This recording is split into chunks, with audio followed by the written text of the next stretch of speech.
Captain Zex High of the Galactic Confederation vessel Stellar Harmony stared at the emergency display with growing dread. The massive dreadnought Voidbreaker, pride of the Confederation fleet and home to 50,000 souls from 12 different species, was drifting dead in the void like a dying star. "Status report," Zex High commanded, his four arms dancing across the holographic controls with practiced efficiency. His chitinous exoskeleton gleamed under the bridge's soft blue lighting.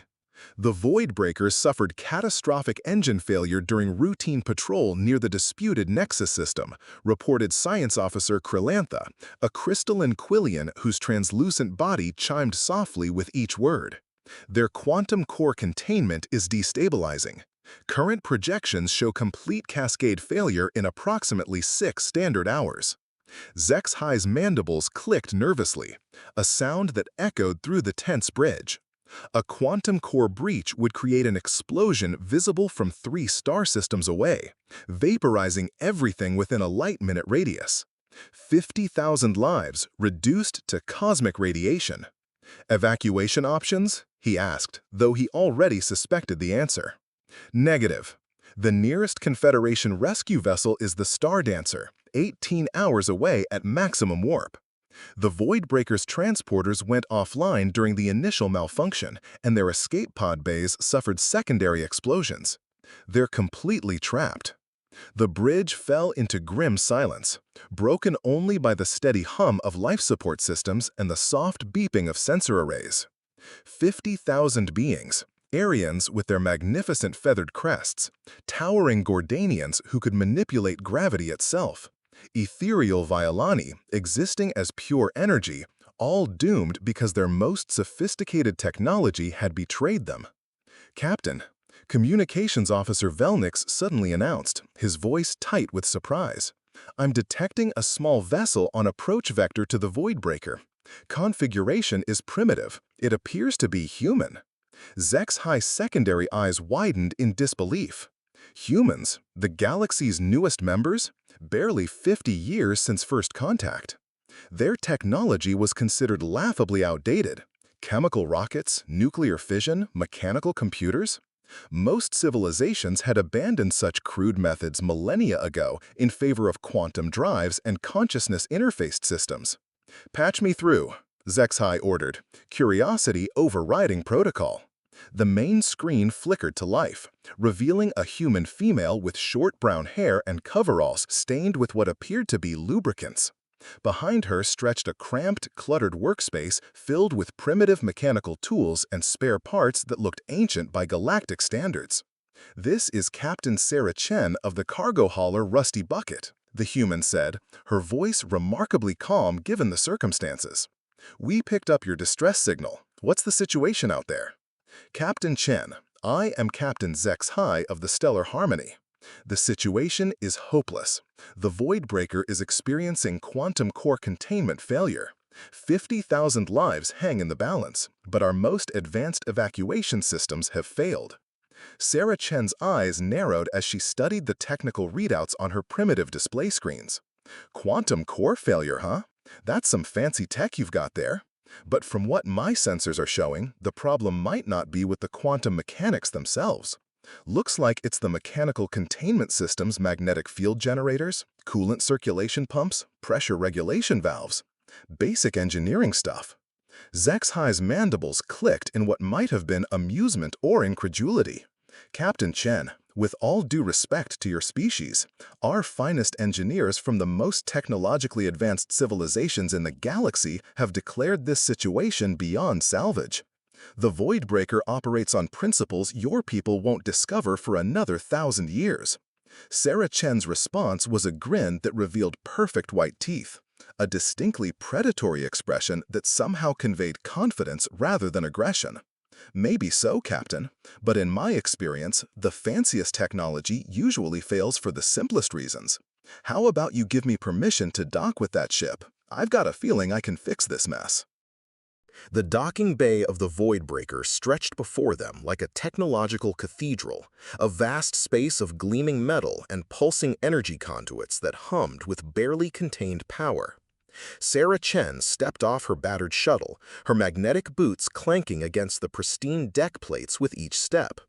The sound echoed through the cavernous bay, a harsh mechanical rhythm that seemed almost sacrilegious in this temple of advanced engineering. Behind her came her small crew. Jake Martinez, her chief engineer whose weathered hands had coaxed life from dying engines across 3 star systems, Dr. Yuki Tanaka, their medic and the most level-headed member of the team, and Tommy O'Brien, barely 18 but possessed of an almost supernatural ability to diagnose mechanical problems by sound alone.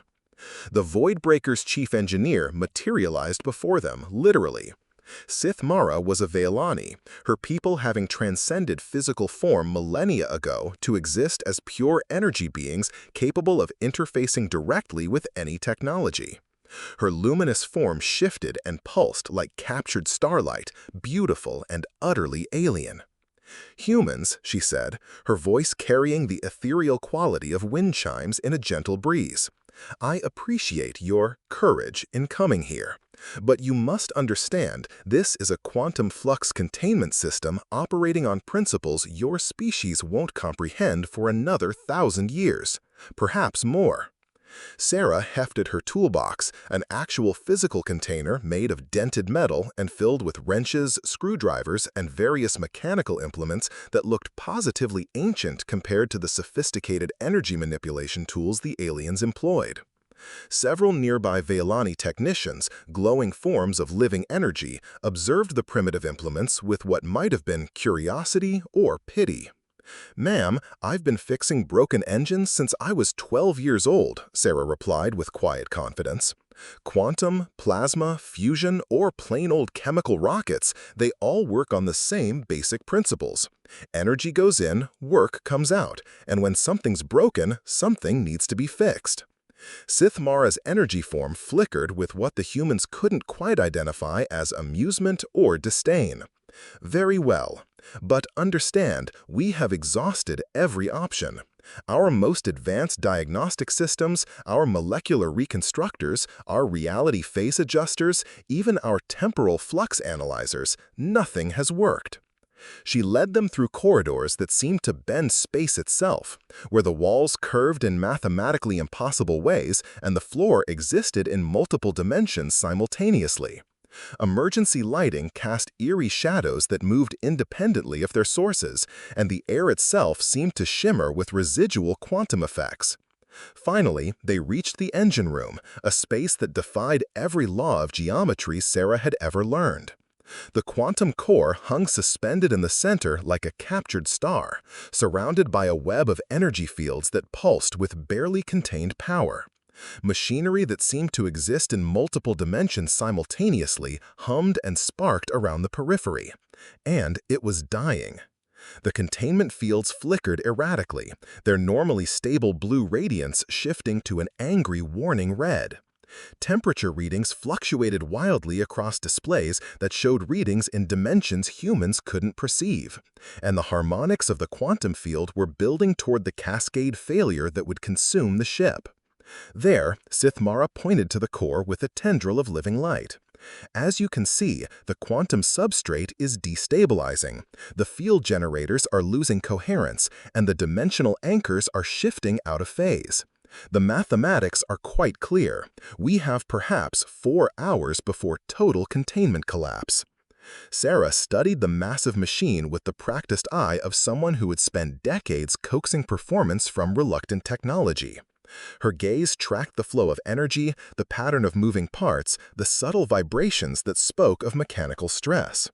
While Sith Mara continued explaining the complex quantum mechanics in terms that would have challenged a theoretical physicist, Sarah simply walked around the core, occasionally reaching out to touch a surface or press her ear to a component. "Jake," she called to her engineer, "what do you think?" Jake Martinez had been quietly studying the readouts on his handheld scanner, primitive by galactic standards, but built to last and surprisingly effective at detecting basic mechanical problems. "Skip, I'm seeing some weird resonance patterns in the support structures. The quantum stuff might be fancy, but look at these mechanical systems." He pointed to a series of massive pistons and rotors that provided the physical framework for the energy containment systems. These harmonic compensators are vibrating at completely the wrong frequency. And these coolant circulation pumps, they're not maintaining consistent pressure differentials. Tommy O'Brien, barely 18 and the son of a Kansas mechanic, was examining the base of one of the primary field generators with the intense focus of youth. "Captain, this mounting assembly is loose. The whole quantum doohickey is wobbling like a washing machine with an unbalanced load." Sith Mara's form blazed brighter with indignation.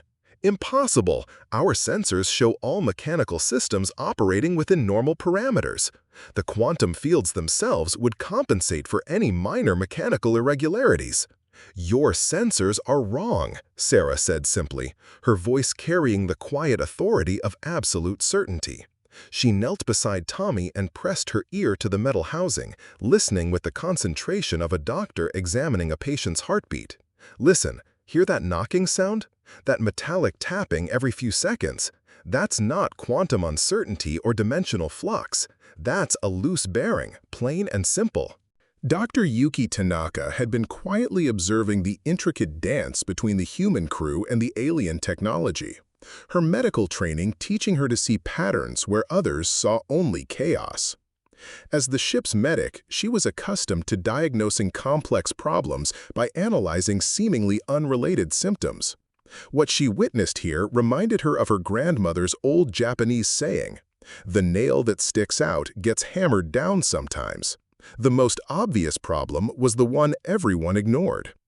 "Sarah," she said quietly, her voice cutting through the ambient hum of failing quantum systems, "may I suggest something from a diagnostic perspective?" Captain Chen looked up from where she was examining a coolant junction with the intensity of a surgeon studying an X-ray. Grease already stained her coveralls, and sweat beaded on her forehead despite the ship's perfectly regulated climate control. "Go ahead, Doc. What's your take?" "These aliens have become so focused on the quantum mechanics that they've developed a kind of technological tunnel vision. It's like treating a patient who complains of chest pain by only examining their heart, while completely ignoring the broken ribs that are actually causing the problem." Sith Mara's energy form pulsed with barely contained agitation, her luminous body shifting through spectrums of light that conveyed emotional states alien to human understanding. "The physical components are merely the most primitive aspects of our technology. They exist simply to provide a crude framework for the quantum field manipulations. Any competent engineer focuses on the sophisticated systems." "But if your framework is compromised," Jake interjected, wiping his hands on a rag that had seen better decades, "then your sophisticated systems can't function properly. It's like trying to tune a precision violin while the strings are loose and the bridge is crooked." Sarah nodded emphatically and turned to face the ethereal alien engineer. "Sith Mara, I need you to authorize a complete shutdown of the quantum field generators for exactly 10 minutes. Just the containment fields keep life support and emergency systems running on backup power." "Absolutely impossible!" Sith Mara's form blazed with what could only be described as horror. "The moment we deactivate quantum containment, the core will begin immediate cascade failure. The explosion would occur within minutes." "Not if we stabilize the mechanical foundation first," Sarah insisted, her voice carrying the quiet confidence of someone who had performed similar miracles countless times before. "Your quantum system is failing because the physical infrastructure is out of alignment. We fix the foundation, and the quantum fields will stabilize naturally." "That hypothesis is completely illogical. Our most advanced diagnostic systems continuously monitor every aspect of ship operations and show—" "Your diagnostic systems are calibrated to detect quantum anomalies and energy fluctuations," Tommy interrupted, his young voice carrying surprising technical authority. "They're not designed to identify mechanical stress fractures, harmonic resonance problems, or simple wear and tear, because your people haven't thought in purely mechanical terms for thousands of years." Around them, the quantum core continued its ominous pulsing, each fluctuation accompanied by subtle vibrations that the alien sensors registered as normal operational variants, but that the humans recognized as mechanical distress signals. In the distance, an alarm began its monotonous warning sequence. 4 hours until complete containment failure, the ship's artificial intelligence announced in its maddeningly calm synthetic voice. Sarah stood up, her decision crystallizing with the finality of someone who had spent a lifetime making split-second repairs under impossible pressure. Sithmara, I'm going to start fixing these mechanical systems while they're still operating. Yes, it's dangerous. Those energy fields could vaporize me instantly if I make a wrong move. But it's our only viable option. The quantum energy discharges will kill you the moment you make physical contact with any active component. Then I'll be very careful not to touch the wrong things.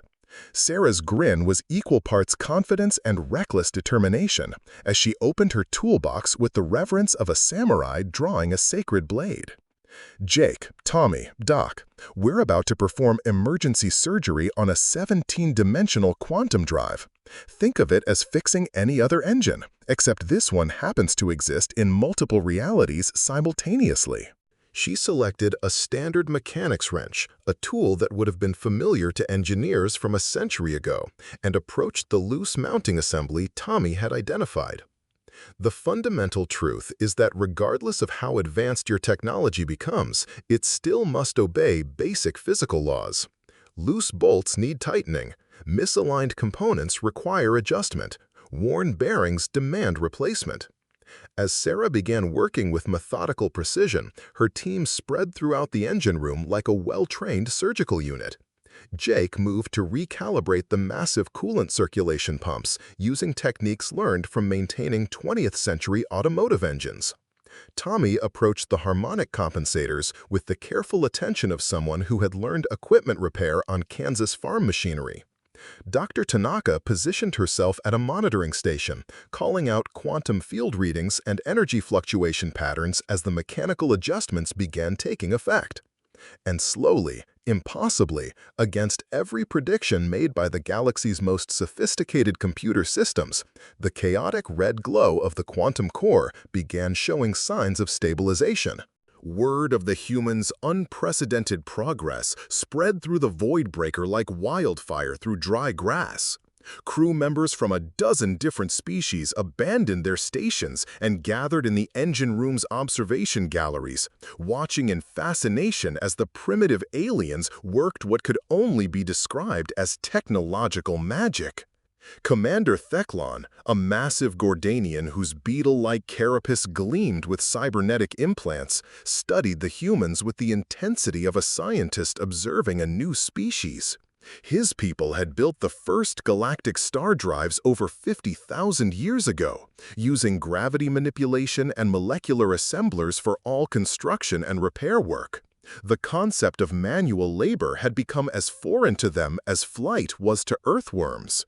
"Explain to me again," he rumbled to Sithmara, his voice like tectonic plates grinding together, "how creatures who still rely on chemical combustion for interstellar travel are succeeding where our greatest technological minds have failed utterly."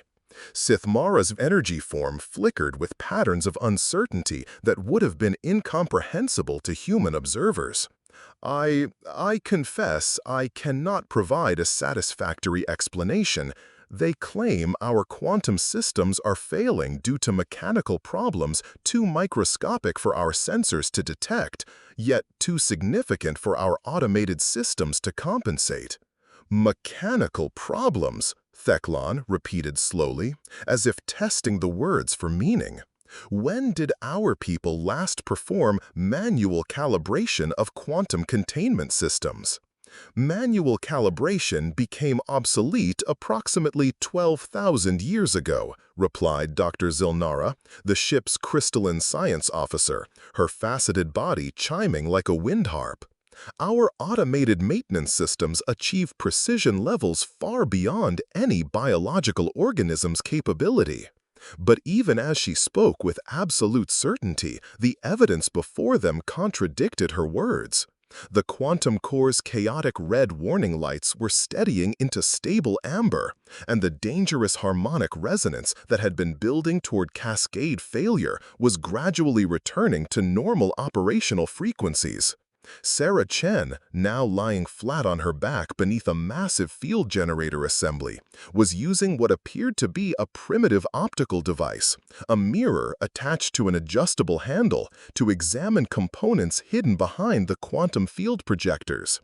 Sweat dripped from her forehead as she worked in the cramped space, her movements precise despite the uncomfortable position. "Jake!" she called out, her voice slightly muffled by the machinery surrounding her. "I need you to adjust the phase compensator while I realign this mounting housing. When I give the signal, turn the adjustment mechanism exactly 1/4 turn counterclockwise." Jake, who had constructed a makeshift platform from cargo containers and maintenance equipment, balanced precariously while positioning his wrench on a component that every alien engineer insisted couldn't be manually adjusted. "Ready when you are, Skip. Now!" The effect was immediate and dramatic. One of the most unstable quantum field generators suddenly locked into perfect harmonic synchronization with its neighboring units. Warning lights that had been flashing red for hours switched to amber, then to steady operational green. Dr. Zilnara's crystalline form produced a series of shocked chimes. "Impossible! That particular field generator has been operating at 97% efficiency for the past 6 months. Our diagnostic systems rated its performance as optimal." "97% efficiency isn't optimal," Tommy O'Brien said matter-of-factly, looking up from where he was adjusting a coolant flow regulator with the focused attention of a watchmaker. "It's 3% broken.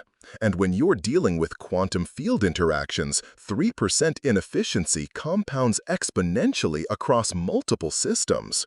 Dr. Tanaka, monitoring the overall system status from her improvised medical station, looked up from her readings with evident relief. "The cascade resonance buildup is dropping significantly. We're now at 60% of critical threshold and continuing to fall." Commander Theclon stepped closer to examine the human's work, his massive cybernetic frame casting complex shadows over the delicate quantum machinery. Despite his size, his movements carried surprising gentleness. "These adjustments you're implementing, they fall outside the acceptable tolerance specifications established by the original manufacturers." Sarah slid out from beneath the field generator and sat up, wiping her oil-stained hands on coveralls that had seen countless similar repairs. "Acceptable tolerances are designed for mass production and general applications. But every engine develops its own personality, its own quirks and characteristics. The secret is learning to listen to what each individual machine is trying to tell you and making adjustments accordingly." Listen to the machine? Sithmara's energy form pulsed with genuine confusion. "Quantum cores don't produce audible acoustic signatures." "Sure they do," Tommy replied, pressing his ear against a coolant circulation pipe. "Listen carefully. Hear that smooth, steady rushing sound? That's laminar flow, exactly what we want. But 5 minutes ago, it was making a kind of gurgling, turbulent noise. That irregular sound pattern told me the pressure regulator was calibrated incorrectly." Jake nodded enthusiastically from his elevated position near the primary field generator array. "Every piece of machinery has its own unique voice vibration patterns, harmonic frequencies, thermal expansion signatures. You just have to develop the experience and sensitivity to interpret what it's saying." "And how does one acquire this?" "Listening ability," asked Dr. Zilnara, her scientific curiosity finally overriding her technological skepticism. Sarah stood up and stretched, her joints producing audible pops that seemed almost organic in the sterile perfection of the alien engine room. "Experience. Decades of hands-on experience with technology that breaks down regularly. When you grow up surrounded by equipment that requires constant maintenance and frequent repair, you develop an intuitive understanding of how things are supposed to work and what it means when they don't." And how does one acquire this? Listening ability, asked Dr. Zilnara, her scientific curiosity finally overriding her technological skepticism. Sarah stood up and stretched, her joints producing audible pops that seemed almost organic in the sterile perfection of the alien engine room. Experience. Decades of hands-on experience with technology that breaks down regularly. When you grow up surrounded by equipment that requires constant maintenance and frequent repair, you develop an intuitive understanding of how things are supposed to work and what it means when they don't. And how does one acquire this? Listening ability? Asked Dr. Zilnara, her scientific curiosity finally overriding her technological skepticism. As the humans continued their methodical repairs, more and more of the Voidbreaker's crew abandoned their stations to witness what was rapidly becoming a paradigm-shifting event. The ship's corridors buzzed with heated debates conducted in a dozen different languages, each species struggling to comprehend the implications of what they were observing. In the officer's lounge, a pristine space of crystalline walls and floating furniture that adjusted automatically to each occupant's physiology, Captain Velthar was holding an impromptu philosophical symposium with his senior staff. The majestic Aryan, whose people had achieved interstellar flight through intuitive mastery of subspace manipulation, found his feathered crest ruffling with increasing agitation as the discussion progressed.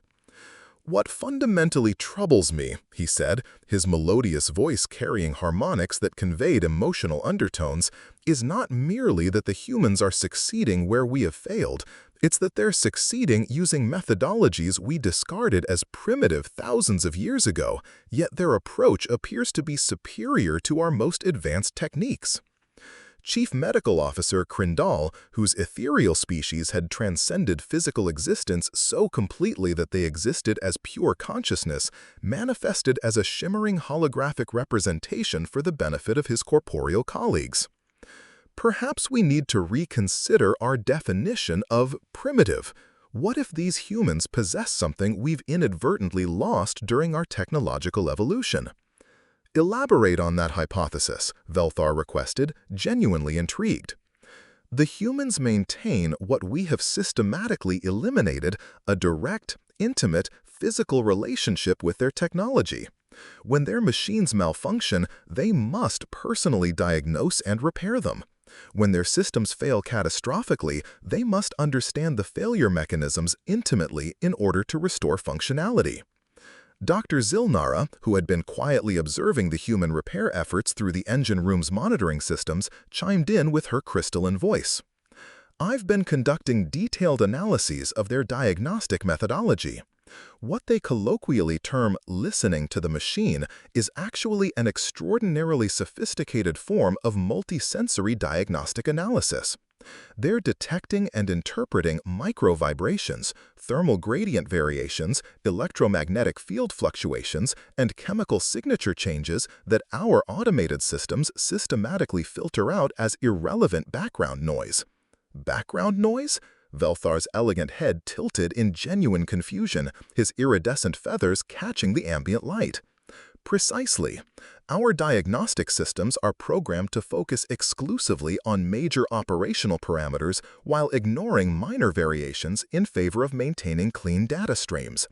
But the humans are demonstrating that these supposedly insignificant variations actually contain crucial diagnostic information."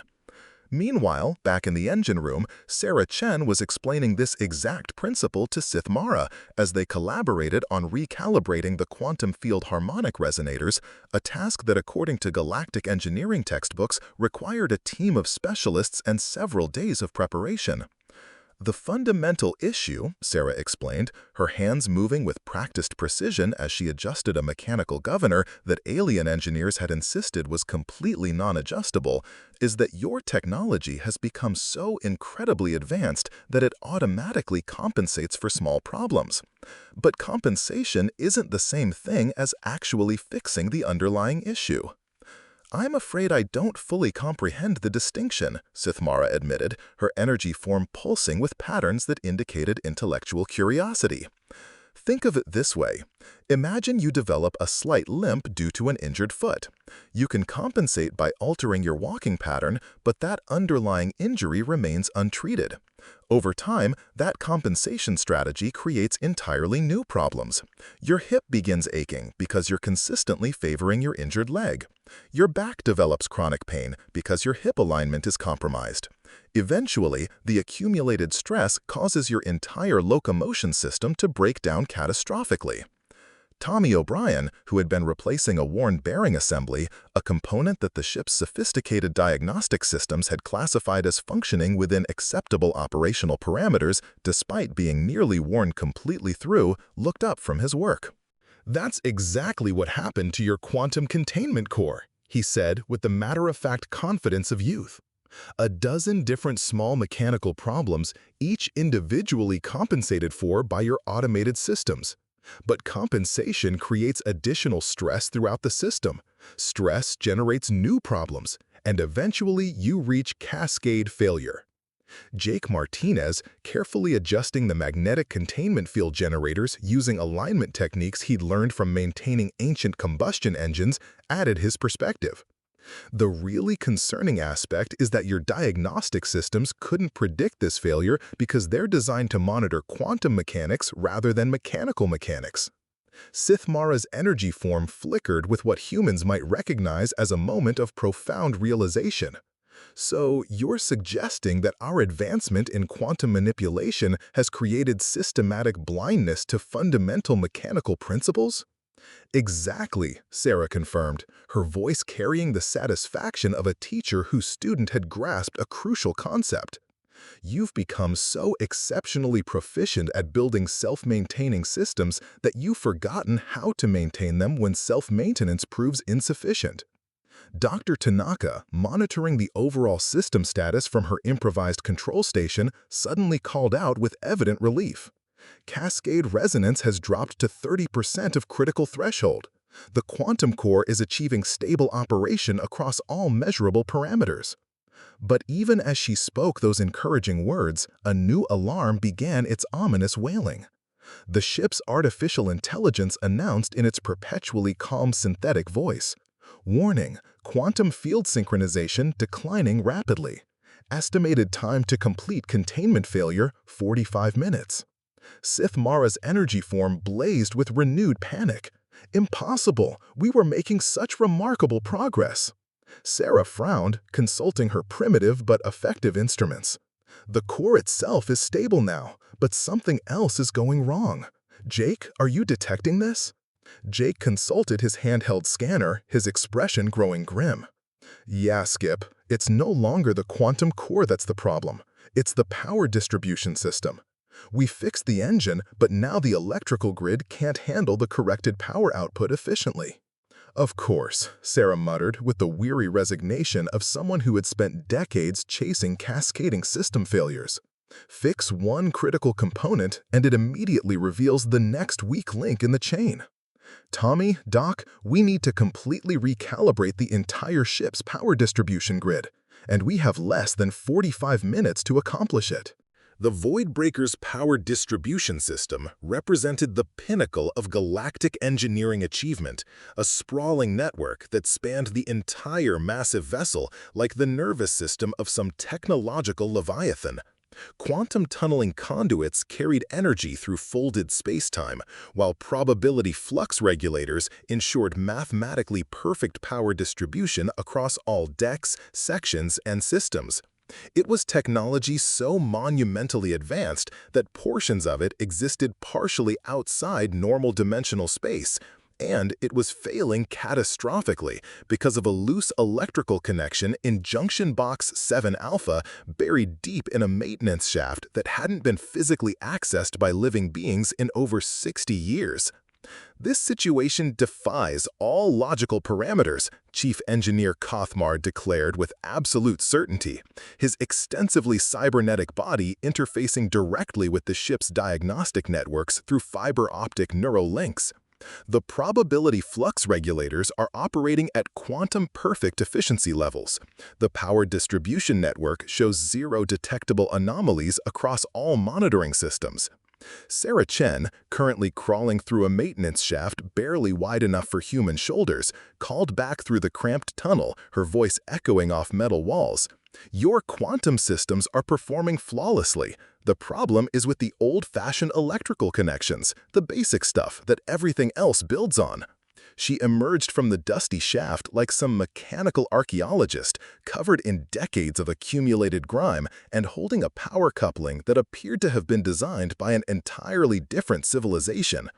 The component looked crude and primitive compared to the elegant quantum technology surrounding it. "Examine this carefully," Sarah said, displaying the coupling like evidence in a criminal investigation. "This is a standard electromagnetic relay, probably installed during the ship's original construction 50 years ago. But look at these modifications. Someone retrofitted it to interface with quantum power systems."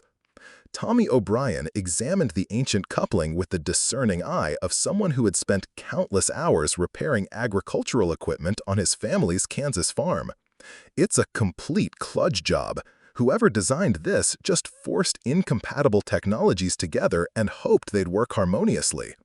"The remarkable thing is that it actually did work," Jake pointed out while studying the power grid schematic on his handheld device.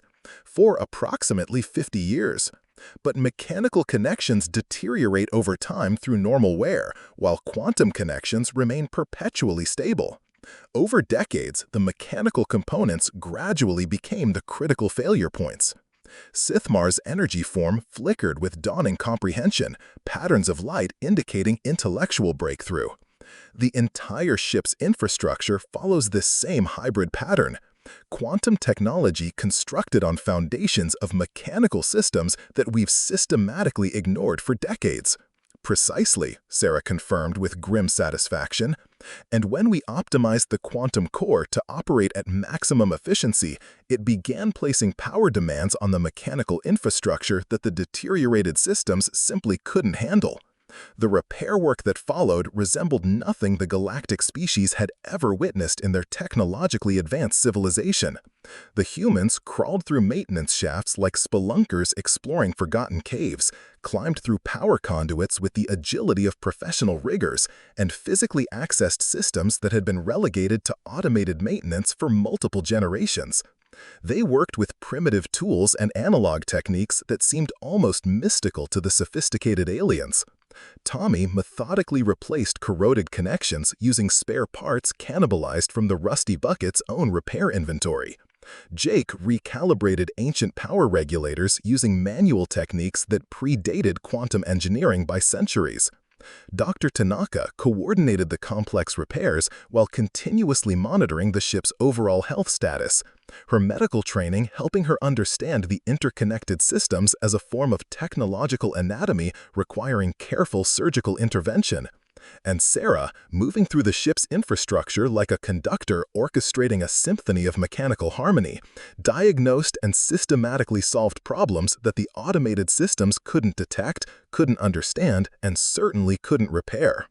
"Power distribution achieving stable parameters," the ship's AI announced with its characteristic synthetic calm. "Quantum field synchronization returning to normal operational ranges." But their monumental task remained incomplete. Fixing the power grid immediately revealed serious problems with the artificial gravity generators. Solving the gravity generation issues exposed critical weaknesses in the structural integrity monitoring systems. Each successful repair unveiled new problems that had been concealed by the ship's sophisticated automated compensation systems for years. Captain Velthar, observing the humans' systematic approach to ship-wide repairs, turned to his assembled senior staff with growing concern. If this single vessel harbors so many hidden systemic problems, how many other ships throughout the Confederation fleet are operating with similar undetected vulnerabilities? Chief Medical Officer Crindle's holographic form shimmered with profound unease. Potentially the entire fleet.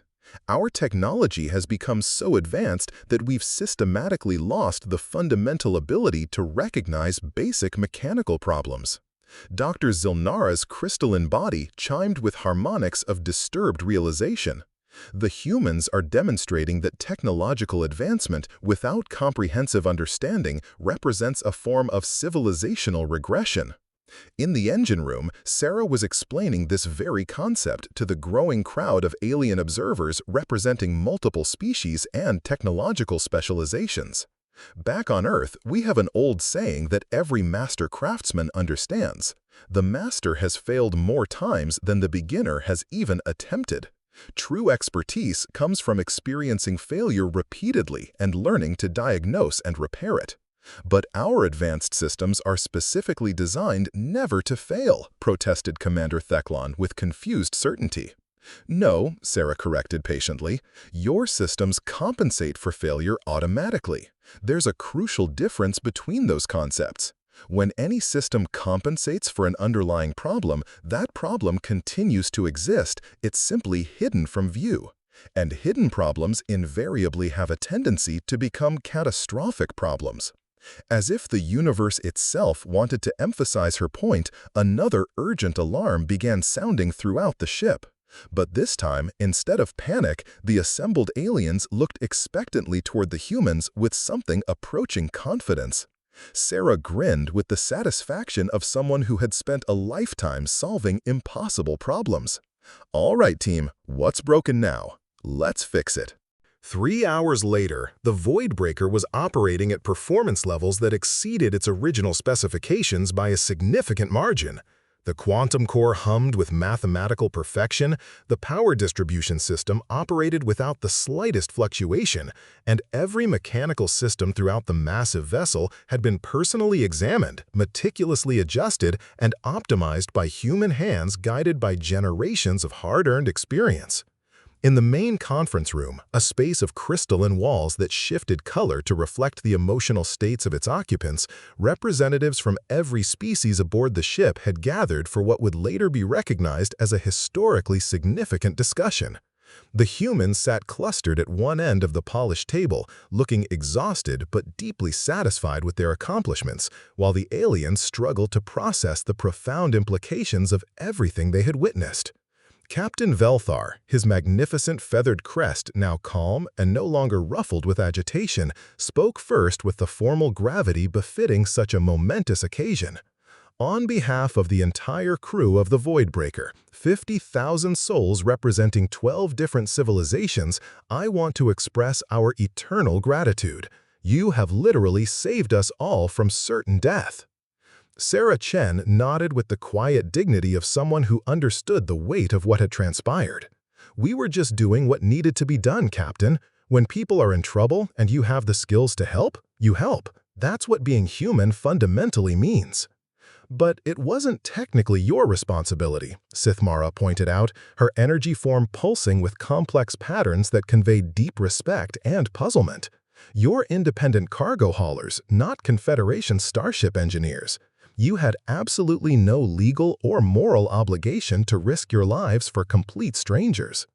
Maybe not according to galactic law, Sarah admitted thoughtfully, but according to human nature, when someone needs help, you provide it, period. That's not negotiable. Commander Thecklon leaned forward across the conference table, his massive cybernetic frame somehow managing to convey intense curiosity despite its mechanical nature. What you've accomplished today carries implications that extend far beyond this single vessel. You've demonstrated that our technological advancement may have cost us something absolutely essential to our survival. Dr. Zilnara's crystalline body produced harmonious chimes of agreement. The fundamental ability to understand, maintain, and repair our own technological infrastructure. We've become so completely dependent on automated systems that we've lost the essential skills needed to sustain our entire civilization. Those skills aren't permanently lost, Jake Martinez said quietly, his voice carrying the wisdom of someone who had spent decades teaching apprentices. They're just temporarily forgotten. Any skill can be relearned with sufficient dedication and practice. But can they realistically be relearned by us? Asked Krendal, his holographic form shimmering with uncertainty. Our species have evolved far beyond the physiological need for manual labor. We exist as pure energy beings, as crystalline consciousness matrices, as cybernetically enhanced minds. We no longer possess the physical capabilities required to perform the repairs you've demonstrated today. Tommy O'Brien, still the youngest member of the human crew, despite everything he had accomplished, spoke up with the confidence of youth. Then, maybe that's something we can teach you. Not necessarily the physical manipulation aspects, but the diagnostic methodology, the way of thinking about complex problems, the understanding of how different systems interact and influence each other. Sarah nodded emphatically. Technology should always serve life and consciousness, never the other way around. The moment you stop fundamentally understanding your tools and their limitations, they cease being useful tools and start becoming your masters. Captain Velthar remained thoughtfully silent for several long moments, his avian features reflecting deep contemplation. The Galactic Confederation has established comprehensive protocols for sharing advanced technology with developing species, but I believe this may represent the first time in our recorded history that we need to request a developing species to share fundamental wisdom with us. What exactly do you mean by that? Sarah asked with genuine curiosity. I mean that the Confederation desperately needs to learn from humanity. We must understand how to properly maintain our technology, how to recognize potential problems before they escalate into catastrophic failures, how to work with both our minds and our physical capabilities in harmony. Sith Mara's energy form pulsed with growing excitement, her luminous patterns indicating enthusiastic agreement. A comprehensive cultural exchange program. Human engineers working directly alongside our technicians on every major vessel, teaching us to perceive and interpret what our sophisticated sensors cannot detect or properly analyze. And learning from your knowledge in return, Sarah added with a diplomat's wisdom. Just because we can repair your quantum drives doesn't mean we wouldn't benefit enormously from understanding the underlying quantum mechanics. This isn't about primitive versus advanced technology, it's about different, complementary approaches to solving the same fundamental problems. Dr. Tanaka smiled with genuine warmth, her medical training providing perfect insight. In medicine, we have a foundational principle that guides everything we do. Always treat the whole patient as a complete system, never just the isolated symptoms.